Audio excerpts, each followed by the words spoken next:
Hello students. Previously we have studied the topic sources of history and archaeological sources. Today we will study the topic buildings and monuments. So let's start. See page number 7 here. Previously we have studied sources of history, archaeological sources, okay? And today we will start building and the monuments topic. So let's start. Any building that has historical significance is considered to be a monument.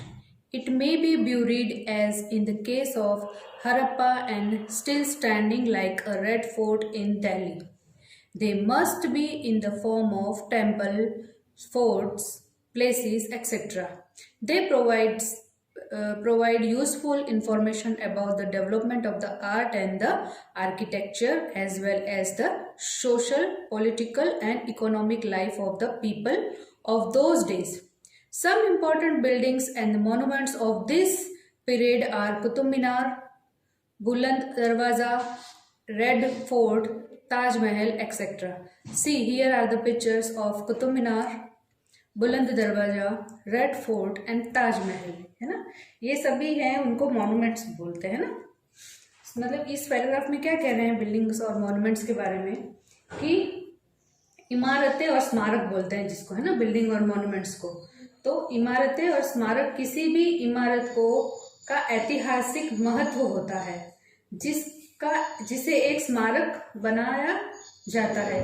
यह हड़प्पा के मामले में दफन हो सकता है और अभी भी दिल्ली में लाल किले की तरह खड़ा है।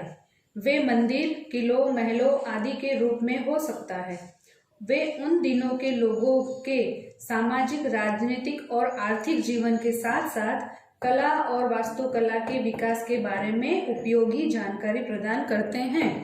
इस अवधि के कुछ महत्वपूर्ण भवन और स्मारक जैसे कुतुब मीनार, बुलंद दरवाजा, लाल किला, ताजमहल आदि है।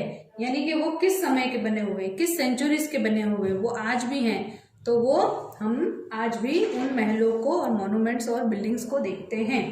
Now second paragraph is painting and the other artifact, है ना।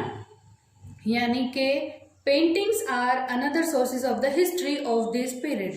They tell us about customs, food habit, dress and jewelry of this period. We find various schools of painting that flourished during this period. Other artifacts include sculptures, pottery, ornaments, etc. that also give valuable information of this period. यानी कि इस painting से भी हमको information मिलती है पहले की, है ना। और बिल्डिंग और मॉन्यूमेंट से भी हमको इन्फॉर्मेशन मिलती है पहले की कि उस जमाने में, उस सदी में, उस सेंचुरी में कैसे कैसे क्या क्या होते थे मॉन्यूमेंट्स और बिल्डिंग्स जो आज भी है। मीन्स पेंटिंग और अन्य कला प्रभाव पेंटिंग इस टाइम के ऐतिहासिक का एक अन्य स्रोत है, सोर्स है। यानी कि वे हमें इस टाइम के रीति रिवाज, भोजन की आदतों, पहनावे और गहनों के बारे में बताते हैं। हम इस टाइम के दौरान फूले फले चित्र कला के विभिन्न स्कूल पाते हैं। अन्य कला प्रभाव में मूर्तियां, मिट्टी के बर्तन, आभूषण आदि शामिल थे जो इस टाइम पीरियड की बहुमूल्य जानकारी भी देते हैं। समझ में आया आपको? जैसे जितनी भी पुरानी चीजें हैं उनसे हमें ये पता चलता है कि पहले के जमाने में कौन सी चीज कैसी थी, जो आज भी कहीं कुछ चीजें मौजूद है। सेकंड टॉपिक है उसी का, पेंटिंग और एंड अदर आर्टिफैक्ट का एक पॉइंट है कॉइन्स। कॉइन्स यानी सिक्के, आपको पता है। The study of the coin is known as the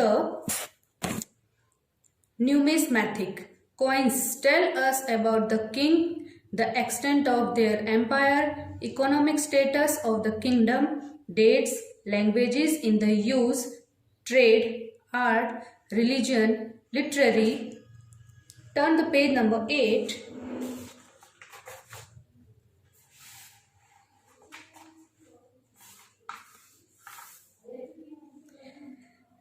Skills of particular time.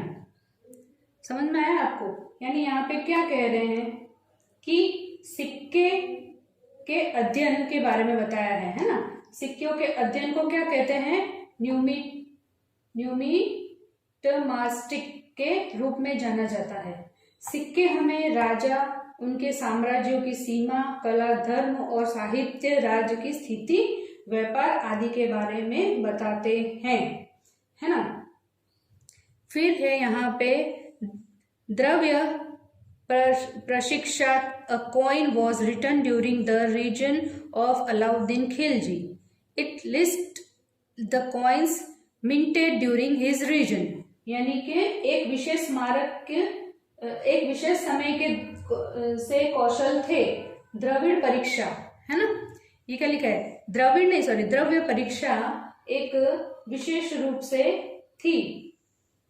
एक सिक्के पर लिखा गया था जो कि, मतलब द्रव्य परीक्षा एक सिक्के पर लिखा गया था जो कि अलाउद्दीन खिलजी के शासनकाल में लिखा गया था। यह उनके शासनकाल के दौरान लगाए गए सिक्कों पर सूची के मतलब सूची बताता है उस ड्यूरिंग। जैसे कि ये देखो कॉइन्स लिखा हुआ है यहाँ पे, उनकी मुगल की लैंग्वेज में लिखा हुआ है। यहाँ पे क्या लिखा हुआ है? द्रव्य परीक्षा, है ना। क्या लिखा है? द्रव्य परीक्षा लिखा हुआ है। तो ये कॉइन्स जो पुराने होते हैं उसको देख के भी हमें ये पता चलता है, ईयर लिखा होता है, क्या लिखा है, उस समय में क्या चीज कैसे थी। So we will end this paragraph here only. We will meet you in the next video with the next topic: inscriptions, music, literacy sources, religious literature, and etc. So you have to read this from starting till here. Topic coin. We will meet you in the next video. Till then, bye bye. See you soon.